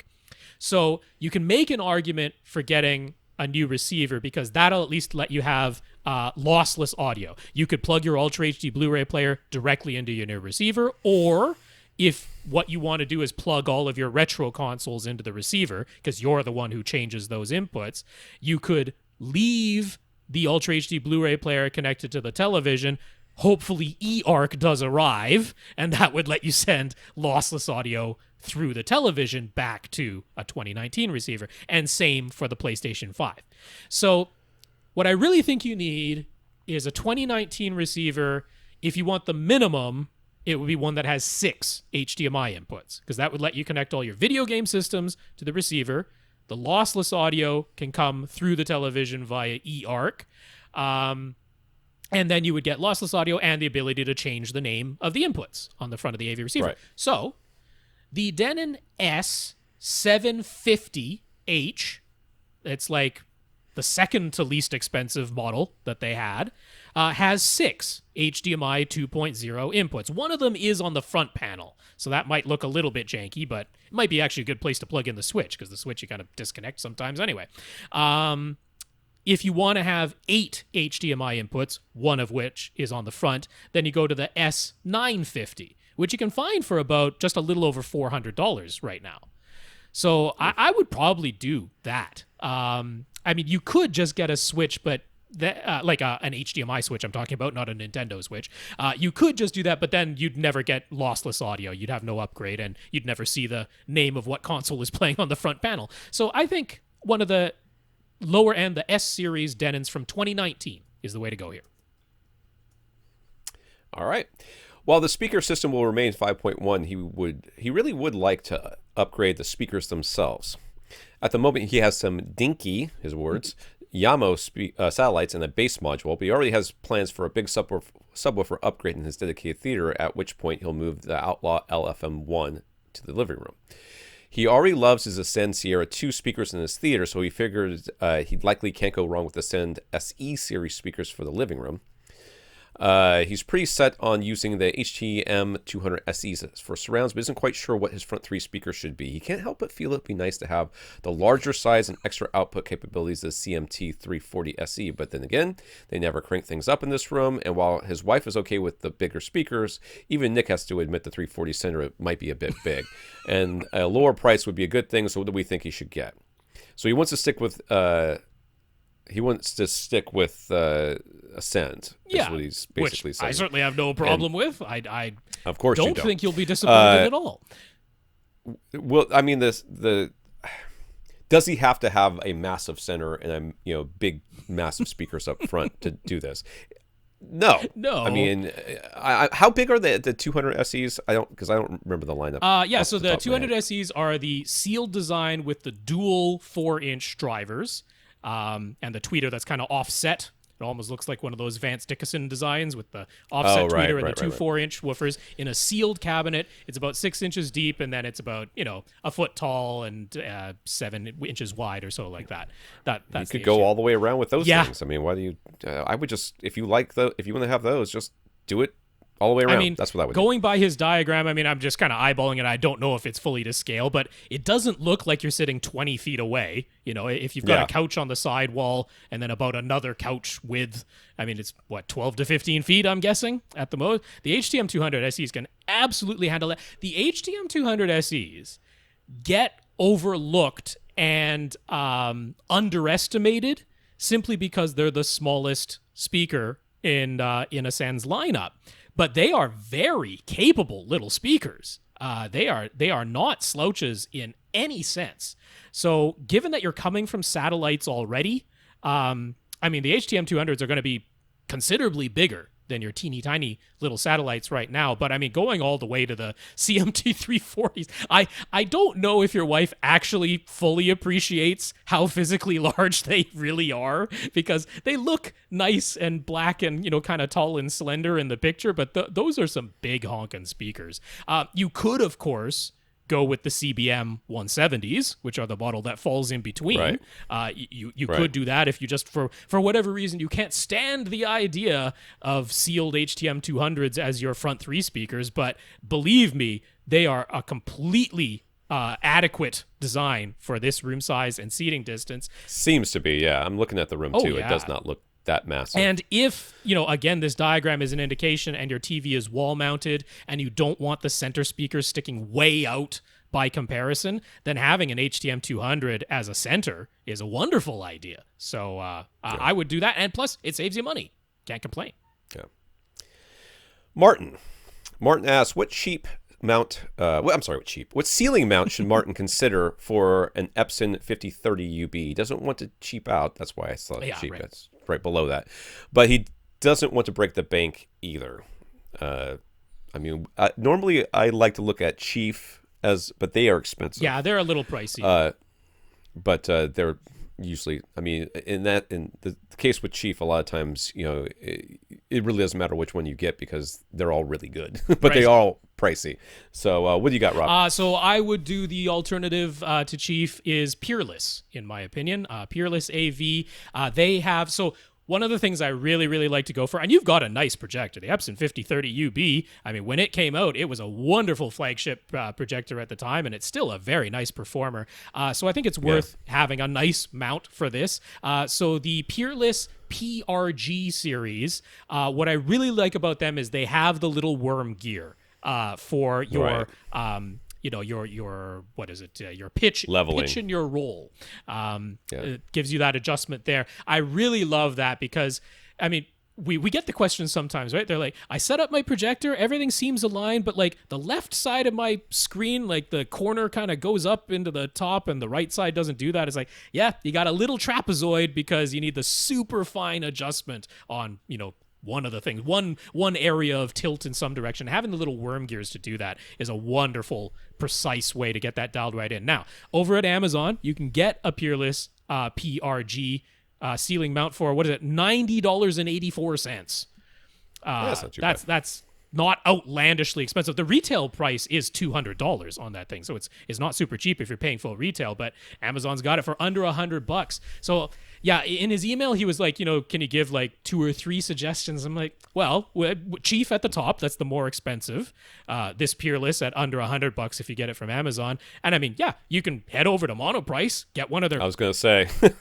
Get one of their $25 ceiling mounts. It'll hold your projector just fine. And if you're willing to fiddle with the manual, you know, screwing it in adjustments, you know, you pretty much only have to do it once. But it can be frustrating if you really care about an ever so slightly trapezoid shape in one direction. Then yeah, that's what you're paying a little extra for. Karl's theater area is about 12 by 15 by 8, but it's open to the kitchen at the rear left and the entryway and the entryway at the rear right and up the stairs at the back. So I don't know. It's open to everything. A little bit. He's got a black wall up front with can't tell which speakers those are, but they are ELAC Adante, which is it's coming up text below the images, but those are real nice looking speakers. I gotta say they're classy looking. Yeah. I like those. He's got black. It looks like black. A wall up front with some black foam behind the speakers, It looks like he's got white speaker wire running up the wall, maybe for his surrounds, is what I'm guessing. What's for his prime elevations, his Atmos. Yeah, prime elevation. And some white speaker going along the baseboard to get to his surrounds. Yeah. Yes. All right, he has a 5.2.2 configuration with ELAC Adante speakers up front, SVS Ultra Surrounds, SVS Prime Elevation speakers up high on his side walls and slightly in front of his row of 3 recliners, dual SVS SB13 Ultra subs both at the front of the room. So, would we say his room is too small for Atmos? Should it do away with the prime elevations? Do you hear them? Do they make sound? Do you feel like they are doing something for you? Because if not, then, I mean, this is a question you can answer yourself, honestly. I mean, your room's bigger than mine, and I've got 4 Atmos speakers, so yeah. I don't think that, just straight away your room is too small for them. No, I wouldn't say that.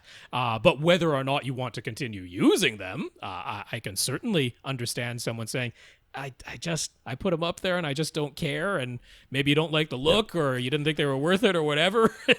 I can get behind the argument either direction. I could simultaneously get behind the argument of adding 2 more if you really want to, but I don't know if his AV receiver supports that or if it tops out at 7 speakers. Well, and then where is he going to put them too? A little behind. Front, up. Well.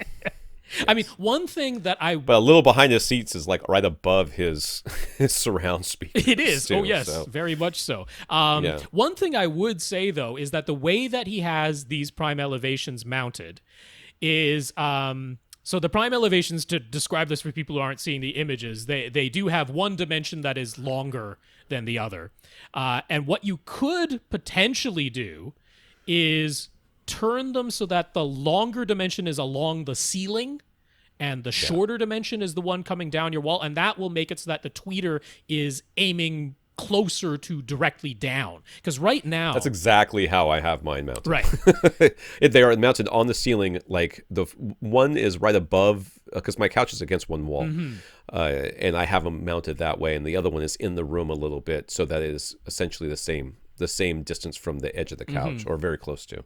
So yes, I agree with what Rob's saying. You mount them on the ceiling with the, so there's, if you're on the ceiling with the longer of the two now, the side edges against the wall, so that the tweeter, which is on the shorter one, is poking into the room, and then your tweeter will be facing more straight down instead of sort of aiming just below your ceiling fan. Yeah, because right now the tweeters are more or less firing across the room, across the ceiling. Now they're angled down a little bit because of the wedge shape of the prime elevation speakers, but I really wouldn't say those tweeters are firing down. They're firing mostly across the room above you and then angled down just a little bit, whereas if you rotated the way that the speaker is oriented, then it's mostly firing down. And that might be enough of a change for you to say, hey, I noticed them more. These are more worthwhile to me now. And it would give you the option of, if you did add 2 more mounted the same way, they would actually fit in the space for the opening to his kitchen. He's got a support beam, it looks like, that's going across there. He does have the space, whereas if he mounted it the way he has it now, it would like just come down a little below that support beam, it looks like. So I can see probably why he mounted it this way. So maybe give that a try. Change the orientation of the speakers before doing away with them. So he used to have a single PB-1000. He knows that objectively it can't be the case, but he could have sworn it did a better job of pressurizing this open space versus his dual SB13 Ultras. Is he just imagining that? So those of you who are not looking at the pictures, his 2 SB13 Ultras are just inside of his front left and right speakers, flanking the entertainment cabinet up front. So he asks, how can these 2 more powerful, if not physically larger speakers, subwoofers, in unison, how can they sound less impressive than the single PB-1000, I think is what he said, or the ported box 1000 subwoofer? Well, first of all, his space is not uniform. No, it's not an enclosed rectangle at all. So we cannot just say, place them better and it will sound better. But what very well could be happening here is you have 2 subwoofers placed up front. They're not close enough to where I would say they were co-located, so you're getting some interference or some comb filters, or however you want to say it. As the subwoofers signals are bouncing around the room, we know that we cannot predict what's happening at your seat. So why would one single sub, not as powerful, sound better or more impressive, as in your own words, than 2 more powerful subs placed up front. Nulls would be the answer, or probably more likely, some frequencies at your seat with that single PB-1000 were being boosted by the reflections around the room and were making you feel more bass, which can be scarily different than having a more even bass response within a room. And we've said this multiple times. If your room was enclosed and you had a single PB-1000 speaker, and you said, at my seat, it's, it rumbles me, I can feel this stuff, and blah, blah, blah, it's great. And then we say, get a second one so you have more even response. You get a second one, you're like, it doesn't sound as loud. It doesn't sound as impressive as it did before. But as you listen, you'll find that the speaker, the bass performance, the bass experience is, first of all, uniform from seat to seat, and the bass is there when you need it or when it's supposed to be, and it's not there when it's not supposed to be. And what you were probably hearing with a single PB-1000 is a boost in some frequencies that rumbled you, that sounded very impressive, but then other frequencies were completely missing, and you didn't notice them because they were missing. Right. Now with these, you have 2 subwoofers placed in, maybe one is in the same place as your other one, but now you have a second one placed someplace else. They're interfering in different, having different responses and bouncing around the room differently, and now one is canceling the other one out. Maybe you're sitting more in a null than you were in a boosted area, and it's just not, it doesn't sound as impressive, but maybe it sounds more accurate, but more likely it just sounds different. Yeah, it's it can be the case. So it could be one of 2 ways, which is that either having the 2 subwoofers in this non-enclosed, non-rectangle, both of them at the front of the room, is resulting in worse, like objectively worse frequency response. That's a possibility in this scenario. Or you actually went to all the trouble of like dialing in the phase of one of the subs, getting everything, as uniform and linear as you possibly can with your dual subwoofer setup. And then by comparison to the previous setup where you had one sub that was not linear and very likely had some humps in it, that now by comparison, linear uniform response doesn't sound as impressive. It could be either one, we don't know without measuring or hearing it for ourselves. But what you can do is play bass sweeps. Play bass sweeps through your system as is. You don't have to change your configuration to tell what is going on. And if you listen to that bass sweep, if you went through the full procedure of setting up your dual subs to get them as uniform and linear as you can, and you play that bass sweep and you're like, yeah, that sounds like it's the same volume level all the way through that bass sweep, but I remember how my PB-1000 used to sound and feel, and this just isn't as impressive. Well, you can take solace in knowing that you are objectively hearing a more accurate representation of the signal. It's just your old one had some humps in there that, if you're following accurately to the signal, they shouldn't have been there, but they were humps in the bass, so they were all impressive and thumpy. It could easily be that case. This is very common when we convince somebody to upgrade to dual subs, and the first question is, why does it sound quieter? Where'd the bass go? How can 2 bigger subs than what I used to have possibly sound quieter than what I used to get with my single smaller sub? But that can absolutely be the case sometimes. Yeah. Ken. So Ken really took Rob and Lee's advice to heart. His future home theater is now framed. There was a necessary soffit along the left wall for some duct work, so he had his framer add a matching soffit along the right wall. Even in its unfinished state, Ken thinks it looks good, so he thinks it was a great suggestion. Good job, guys. Yay. Symmetry. Symmetry is almost always pleasing to the eye. Yeah. Rob mentioned that those soffits could be helpful when it comes to soundproofing because he won't have to put big holes in the upper ceilings for recessed lighting. Puck lights were mentioned as an option. Could we recommend any specific product that fit this puck light description? Well, it looks like a hockey puck, which is what I mean. If you're wondering why Rob suggested a hockey puck, well, he is Canadian. There is that. Yes. If for some reason now, I searched on like the American version of Amazon or the American version of Home Depot and just put in puck light, and yes, things come up. So this does exist as a name, but they are also known as like under cabinet lighting. This is the type of lights that would commonly get installed underneath your kitchen cabinets, but there's no reason why they can't be installed elsewhere. So these are small, typically. I mean, there are various sizes. Some of them are 5 or 6 inches in diameter, but typically they're like 2.5, 3 inches in diameter. They're that sort of size, and then they're only the actual light part of it is only 5/8 of an inch deep, from top to bottom. So these aren't like recessed can lights where you have to have a whole big opening. These are the type where like on your soffit, you could actually have it regularly drywalled and then just add a second layer of 5/8 inch drywall to the bottom, and then cut the holes just in that second layer of drywall, and that is the depth of these little puck light type lights. And you can get them in low voltage, you can get them in battery operated, which you probably wouldn't want battery operated for a theater, but you get a low voltage version or a full 120 volt AC version. You can get ones where you can aim them or just have them stationary. And so if you get the full AC version, then you can typically have either 20 or 24 of them all connected to one circuit. The low voltage ones are usually limited to 6 or 12, depending on the wattage rating.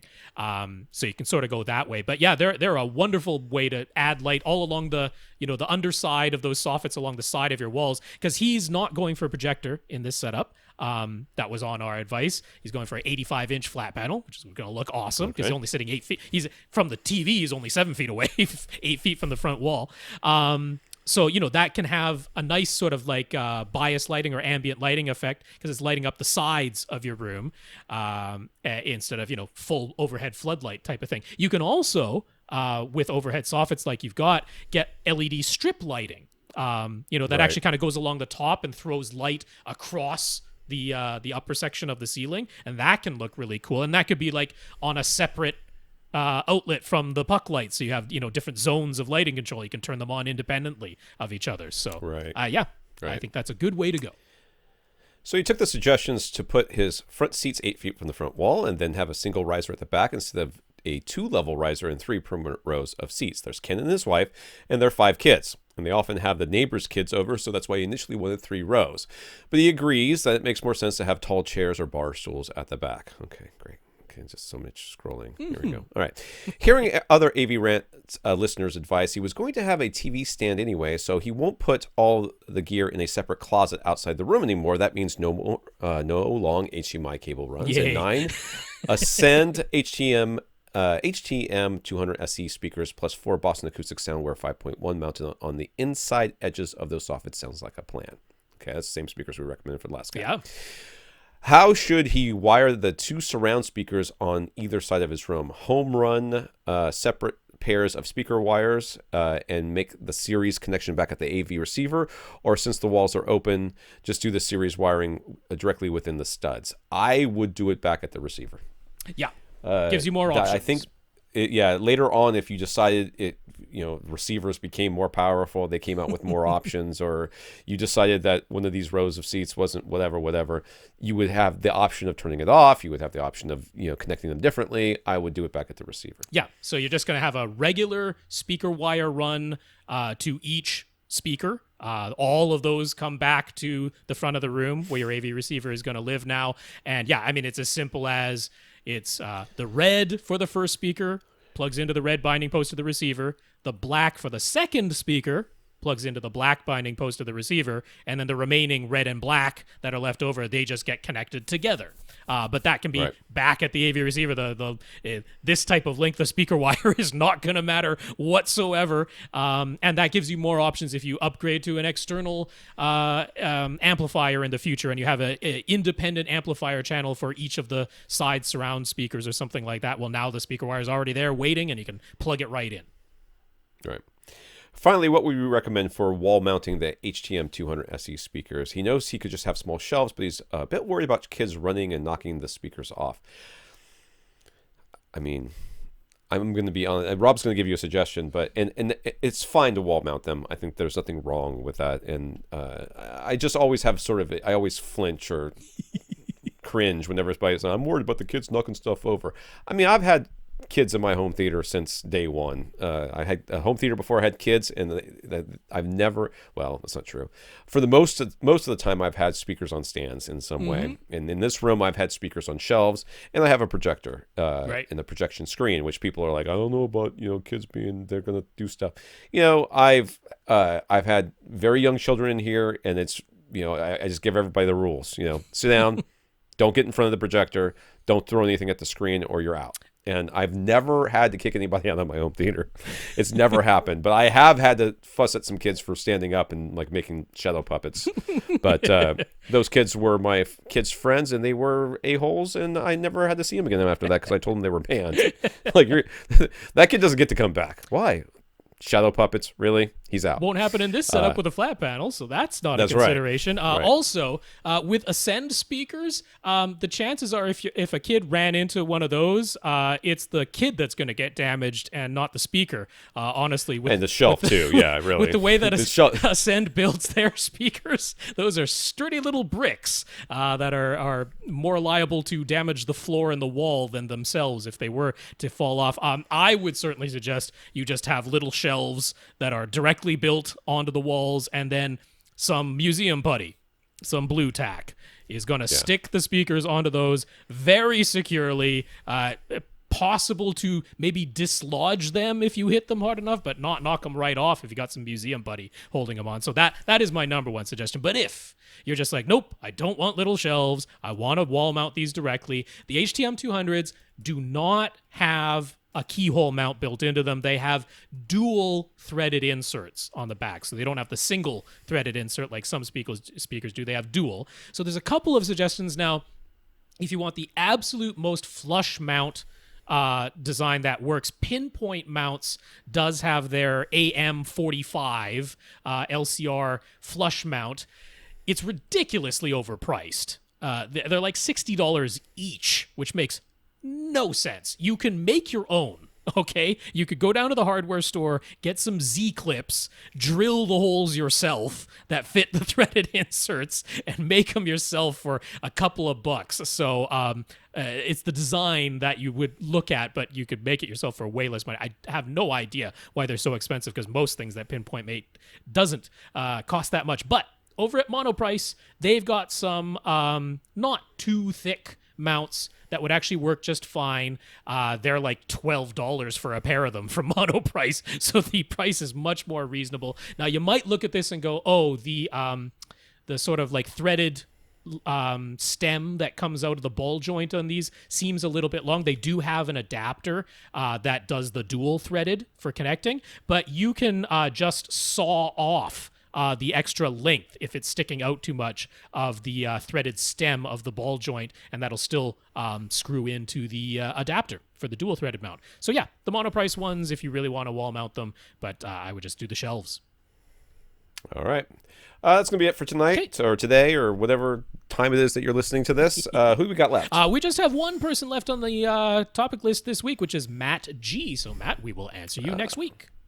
All right. I want to thank our listeners of the week. I want to thank Jeremy and Joe for going to avrant.com and clicking on the Buy Us a Cup of Coffee link, along with our 124 patrons over at patreon.com. Thank you, Jeremy, Joe, and patrons. For sure. Jeremy, Joe, thank you so much for those PayPal donations. Really appreciate it. Anyone else who wants to donate that way, come to the website, avrant.com, and on the right-hand side, we've got the link that says Support AVRant, and it'll take you to PayPal. And then over at patreon.com/avrantpodcast, you can sign up for an automatic monthly donation if you'd like to, and thank you so much to our 124 patrons over there. I want to thank Ken for talking us up to his uncle and to SVS, and our notes of gratitude from Ephraim, Michael, and Martin. For sure, Ken. That's great. Wonderful that you talked your uncle into that superior subwoofer. Thanks for talking us up to SVS. And Ephraim, Michael, and Martin, thank you very much for those notes. We really do appreciate it. It's wonderful to hear. It helps encourage us. And thank you once again to everybody for continuing to listen and sending in your questions. We really, really enjoy it. For AVRant, I'm Tom Andrew. And I'm Rob H. Now stay in and listen to something.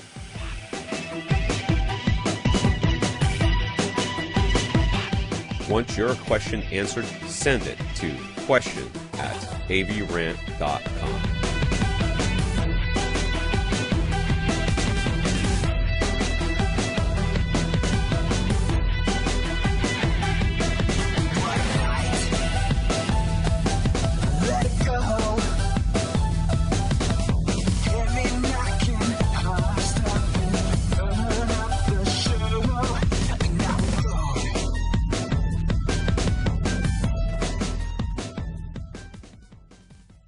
This is AVRant. Now go out and listen to something.